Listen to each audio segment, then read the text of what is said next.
The purpose of this video is to walk you through the Excel assignment number 2 for the fall 2010. We're going to compare full costing to variable costing. For this particular problem, we give you some information about Kelly Manufacturing for the calendar years 2010 and 2011. We give you information about the units produced and the units sold, the selling price per unit, the direct material cost per unit, direct labor cost per unit, variable overhead cost per unit, total manufacturing overhead costs, the variable selling cost per unit, fixed selling costs, and fixed administrative costs. The first thing you're going to do is figure out what is the fixed manufacturing overhead cost per unit. So you're going to take your fixed overhead manufacturing cost divided by the number of units produced. We'll walk you through all that when we get to the template. Secondly, you're going to figure out what is the total cost per unit, assuming full costing. And third, what's the total cost per unit, assuming variable costing. In part 4, for 2010, prepare a full costing income statement, which is the GAAP format, and a variable costing income statement, which is the contribution margin format. So that's for 2010 only.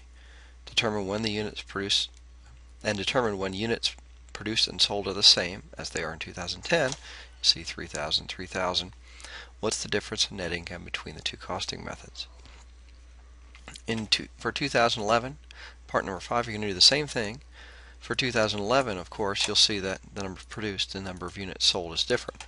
But still, you're going to produce a full costing income statement, a GAAP format, and a variable costing income statement, which is the contribution margin format. And then answer the question to determine when units produced are greater than units sold. What's the difference in income between the two costing methods?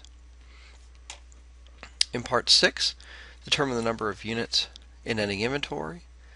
For 7, what's the cost of ending inventory assuming full costing? What's the cost of ending inventory assuming variable costing? In part 9, assume the beginning inventory values are identical. What is the difference in costing of ending inventory between the two costing methods? In 10, you're going to answer another question. Assuming beginning inventory values are identical, what's the difference in cost of ending inventory between the two costing methods when the units produced is greater than the units sold? Don't forget your rules. Name your file your last name, first name, Excel 2. You must use the Excel template on the Accounting 102 website for this quarter to receive credit, and this is really only relevant for those people who use an Apple or Mac computer. You need to save your file as an XLS or XLSX file. Your instructors can't read it unless you do that. If you don't save it in a format your instructors can read, of course it'll be a 0. You must sign the Academic Honesty Pledge, otherwise you will automatically receive a 0. You must use formulas and links wherever possible. If you simply type in your solutions, you'll receive a 0. You must name your Excel file your last name, first name, Excel, in this case Excel 2. If you don't name your file this way, you'll receive a 0. Your instructor will tell you how they would like for you to electronically send you their solution. You must follow only your instructor's instructions. If you don't know them, you should ask. If you don't follow your instructor's instructions, of course you'll get a 0. To receive credit, your instructor must receive your assignment by the due date no later than 11 p.m. If it's received after 11 p.m., it's a 0 regardless of when you sent it. So if you sent it right up at the deadline, your instructor gets it after 11 p.m., it's a 0. Lastly, this assignment must be completed individually. Working together constitutes academic dishonesty and will result in a failing grade for the quarter.